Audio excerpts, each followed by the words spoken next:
Perfecto. Ahora sí, ahora Perfecto. como si estuviese sentado aquí y no en Porteña. Bueno, Santiago, comentemos un poco, contemos a la gente que en sí sos un apasionado también de esto, ¿no? De la celebración de los 130 años de Porteña que decíamos, no siempre, pero muchas veces coincide con el paso del tren también, ¿no? Sí, los pueblos de nuestra zona le deben mucho al ferrocarril, ya que fue el impulso que adelantó ese lento proceso que se estaba dando en la colonización de esta parte de la provincia de Córdoba. La llegada del tren a esta zona se produce en 1891 y es esa fecha la que queremos recordar y celebrar en el Museo de Porteña. Ese primer viaje del tren por estas vías, en este tramo de San Francisco a Morteros, se habilita el 14 de febrero de 1891. Así que en ese momento los incipientes pueblos que estaban naciendo en el centro de las comunidades fundadas o otras en ese proceso, bueno, enseguida se aglutinan en torno a la estación. Es lo que sucedió no solo con Porteña, también con Brickman, también con Freire, que quedó un pueblo ahí en el medio del campo, bueno, abandonado. Y bueno, es el proceso que adelantó, ¿no? Claro, Santiago, estos 130 años del paso del tren, que también coinciden con los 130 años de Porteña, o sea, ¿se lo toma como fecha de fundación también? No, en realidad la aprobación de planos de lo que conocemos hoy como Porteña se produce un año después. Claro. Se produce en 1892, igual que Brickman. 1892, Porteña va a festejar los 130 años.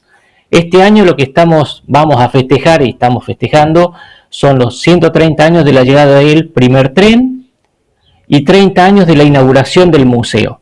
El museo que se habilita, se inaugura en Porteña para celebrar justamente los 100 años de la llegada del primer tren. Claro. Charlamos días pasados, volviendo a la historia, ¿no? Ya después nos contás qué es lo que están organizando, pero volviendo a la historia, bueno, nos contaba Víctor Blengino, por ejemplo, San Pedro es, digamos, un pueblo que quedó en el medio del campo, si querés llamarlo así, porque después la traza del tren fue por otro lado y, como sucede también paradójicamente, todo el trazado después de las vías terrestres fueron a la par de las vías del tren, porque fue así, el diagrama fue así. Bueno, obviamente, por ejemplo, San Pedro fue anterior a la fundación de Morteros, pero bueno, sabemos que también el tren muchas veces por influencias políticas, por cuestiones económicas, por factores distintos, fue trazado en otro lado y bueno, y como decís vos, hay pueblos que quedaron al margen, pero otros florecieron. Es más, algunos ya estaban incipientes y quedaron divididos incluso también por el tren, ¿no? Como le pasó a todos los pueblos de esta zona. En el medio de los pueblos pasó el tren, o en realidad se formó de un lado y después se fue del otro lado, ¿no? Sí, el tren pasa justo por el límite de colonias, claro, tanto las del este como las del oeste. La hipótesis que yo tengo en este sentido, muchos hablan de temas políticos o para perjudicar o favorecer a algún otro colono, dueño, propietario de estas tierras. La hipótesis que yo tengo es la siguiente. Al fundar una colonia, el gobierno provincial les exigía dejar un margen en torno a la colonia de 50 metros para los caminos rurales. Las líneas férreas, si hubiesen cruzado por el centro de una colonia, hubiesen tenido que comprar ese terreno al propietario. Claro. Sin embargo, aprovechando los límites de la colonia, podían marcar las vías con la aprobación del gobierno provincial, que por supuesto era mucho más fácil obtener esos permisos por amistad o por otras cuestiones, ¿no? Entonces las vías en esta zona, al menos, de San Francisco a Morteros, corre paralela a estos límites de colonia. ¿En qué favoreció al ferrocarril? Que no tuvo que poner un peso para marcar las vías para ocupar estos territorios. Lo que sí le pidió el ferrocarril a los propietarios de Colonia fue una porción de terreno para las estaciones del ferrocarril, que es lo que hoy conocemos como estos predios que han quedado en el medio muchas veces, que, bueno, en algunos casos se ocupó, y en otros no. Bien, Santiago, se están realizando ya viendo hacia futuro y de acuerdo a los festejos, ¿se están realizando refacciones en la parte del archivo, en la parte de la estación? Sí, el Museo de Porteña funciona justamente en la estación del ferrocarril, estación que vio pasar el último tren, igual que en Brickman, en 1990. Ese fue el último tren carguero que, bueno, cargó justamente muebles, papeles, herramientas para llevarlas a un depósito. Ese fue el último tren que cruzó por estas vías y bueno, a partir de ese momento la estación quedó ahí con el antiguo jefe de estación viviendo en el lugar y se inauguró el museo en una casa de 2 plantas frente justamente a la estación del ferrocarril allá en Porteña. Unos años después, en 1996, se desocupó la estación del ferrocarril y el museo entonces ocupó la estación. Así que desde 1996 el museo ocupa el lugar principal, el lugar que le dio nacimiento al museo, ¿no? Que es la estación del ferrocarril. Actualmente se están haciendo algunas refacciones en la parte externa de la estación, justamente porque Porteña va a cumplir en febrero del año que viene 130 años. Así que va a ser una celebración doble, ferrocarril, pueblo, y bueno, esperemos que hacia fin de años los arreglos ya sean en la parte interna del museo, ¿no? Que son necesarios, por cierto. Bien. Santiago, ya están trabajando en función de ese febrero, de esos 130 años, bueno, ya es parte de lo que está diciendo justamente el reacondicionado, pero ya tienen ideado cómo va a ser, digamos, el cronograma de festejos, qué van a realizar. Bueno, en el museo nosotros hasta antes de la pandemia teníamos la costumbre de renovar y actualizar la exposición temporal cada mes y medio, cada 2 meses. En el resto de las salas tenemos la exposición permanente del museo, ¿no? Entonces, la idea es, antes de fin de año, yo creo que en octubre y noviembre, habilitarles una exposición sobre los 130 años del ferrocarril en lo que es la sala principal. Es una sala que nos permite, dada su tamaño, la iluminación que tenemos y el montaje que podemos utilizar, armar distintas exposiciones, moviendo paneles, bueno, ideando circuitos diferentes, ¿no? Así que lo que vamos a presentar en octubre va a ser una exposición sobre los 130 años del ferrocarril. Bien. No nos vamos a limitar a fotografías o documentos. Nos pusimos en contacto con gente del Museo Ferroviario de San Francisco, Scalabrini Ortiz se llama el museo, y bueno, nos van a prestar algunos objetos, herramientas, ya que en Porteña no quedó nada. Así que, bueno, vamos a contar con ese material que, bueno, va a ser de mucha utilidad justamente, ¿no? Qué lástima que no haya quedado nada, porque, sí, bueno, e incluso vestimenta que usaban también desde, qué sé yo, un guarda.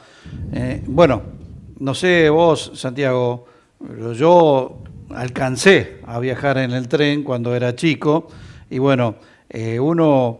Era como todo un folclore, ¿no? Ir a la estación, esperar el tren, cuando llegaba el tren subirse, que venía, en este caso el guarda o quien sea, para retirar el boleto. Era todo una aventura. Claro. Para un chico era una aventura, ¿no? Y creo que para muchos, lamentablemente, varias generaciones, no sino una, varias, no llegaron a conocer de qué se trataba el tren y qué era el tren, ¿no? Sí, el dato que tenemos nosotros en Porteña, deberíamos unificar criterios con el resto de los pueblos, es que el último tren de pasajeros lo hizo a finales de la década del 70. Claro. El último tren de carga pasó a principios de la década del 80. Y bueno, como te dije, el último tren que cargó todos los muebles fue en 1990, en enero de 1990. El de la tristeza es. Nosotros... Sí, pero nosotros pudimos recuperar algunas cosas antiguas relacionadas con la documentación que habían quedado escondidas en una de las salas, en un entretecho, Mira vos. arriba de un cielo raso. Se ve que el primer jefe de la estación fue acumulando documentos y papeles ahí arriba y bueno, quedó escondido. Así que eso se descubrió en la década del 90, cuando el museo ocupó la estación, y todo ese material sumamente valioso, ya que habla de los primeros, no solo de la llegada del primer tren, porque hay una serie de papeles donde está la firma del jefe de estación recibiendo este primer tren. Qué bárbaro. Bueno, toda esa documentación está actualmente en el Archivo Histórico de Porteña, que funciona en otra dependencia. Bien, bueno, excelente todo esto que apasionante, están... aparte. Sí, sí, aparte sí. es apasionante. Que le gusta la historia es apasionante. Justamente, y como lo hace Santiago, ¿no? No, Un no, apasionado, no. un apasionado de la historia. Así lo decíamos con Hernán recién antes de entrar en la nota con vos, de cuánto te gusta todo esto, cuánta pasión le pones y se nota a la hora de narrarlo, a la hora de narrarlo. Así que bueno, estamos sinceramente muy agradecidos con vos, Santiago, por todo esto que nos has contado. Obviamente vamos a seguir todo este desarrollo de aquí hasta la fecha donde se realice el evento final, pero para que nos vayan contando cómo avanza en todo esto. Sí, la idea de la exposición es hacerla de manera presencial. También vamos a hacer de manera virtual alguna visita guiada para que también quede el registro y los vecinos que no puedan asistir al museo lo puedan ver, bueno, a través de estos canales de comunicación. Por lo general nosotros cuando armamos este tipo de exposiciones las dejamos en el museo abiertas durante un mes y medio. Así que más o menos creemos que ese va a ser el tiempo en que se va a poder visitar esta muestra.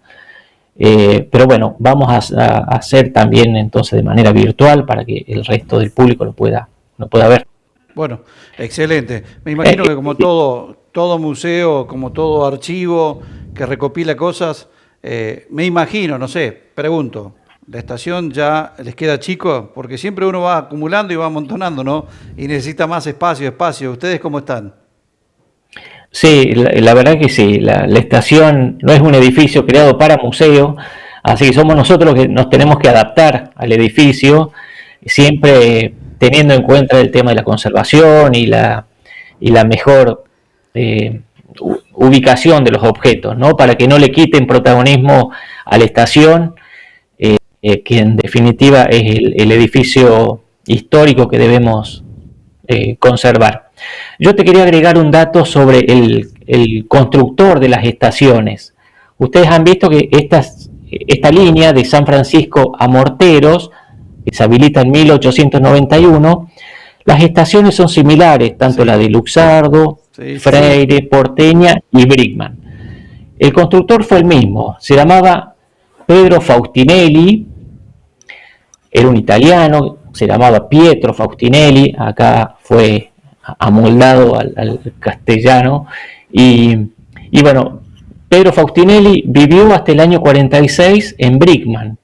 Mira vos. Falleció ese año, en el año 46, y bueno, sus restos descansan en el cementerio de Porteña. Ahí tiene un mausoleo que justamente estamos trabajando con la gente del archivo de Porteña para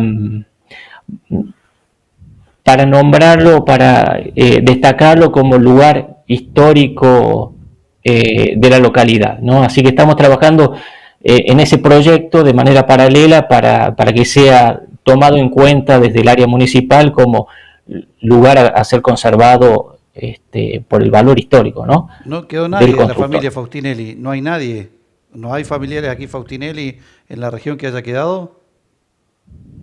Y no lo sé, yo creo que no. Tengo el árbol genealógico por ahí, pero no lo sé. Bien. Bueno, un placer, espero podemos hablar 3 días, pero bueno, vamos a seguir hablando muchísimo sobre este tema, así que te agradecemos mucho, Santiago, por tu tiempo, por conectarte con nosotros y charlar y contarnos todo esto. Bueno, Andrea y Hernán, muchas gracias, muy atentos. Gracias, que hasta pasen la buen día, próxima. hasta luego. Hasta luego. Hasta luego. Bueno, un Sever que vive en Porteña. Un Sever que Claro, vive en Porteña. es un Sever que vive en Porteña. que vive en Porteña y no vive en Pero su vive en pueblo. Sever también, ¿no? Va Y viene, pero digo. Sí, se y ahora dedica a radica- Porteña. Sí, sí. Exacto. Bueno, hablando de cultura.